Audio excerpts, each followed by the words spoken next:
All right, it's Monday morning, and we have a project that their pressure switch was flickering back and forth, and which was causing their pump to overheat. Most of the times, what happens is that these tanks, if they're under at least 10 or 8 pounds of pressure, that's an indication there's a leak on these tanks.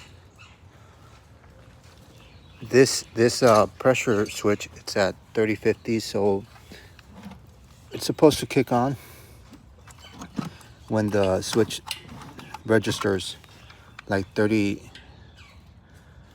pounds of pressure in the system. So it's let's see, 3050 pressure switch. There it is. You'll see it inside there. 3050. So what that tells us is that this tank must have at least 28 pounds, 28 to 32 pounds. I usually try to keep it at 30 pounds exactly, because I want it right on point for it to come on exactly, as because these pressure switches are already completely set up to 3050 exactly. So I want to keep it exactly where it's supposed to be at 30 pounds. So you'll have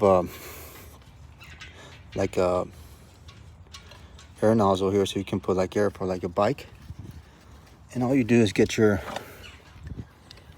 tool here so you can measure the pressure on the tank without no water in it. So right now we have 40 pounds, so that means we have to drop it down 10 pounds. We have like 39 pounds, so we'll be dropping it down to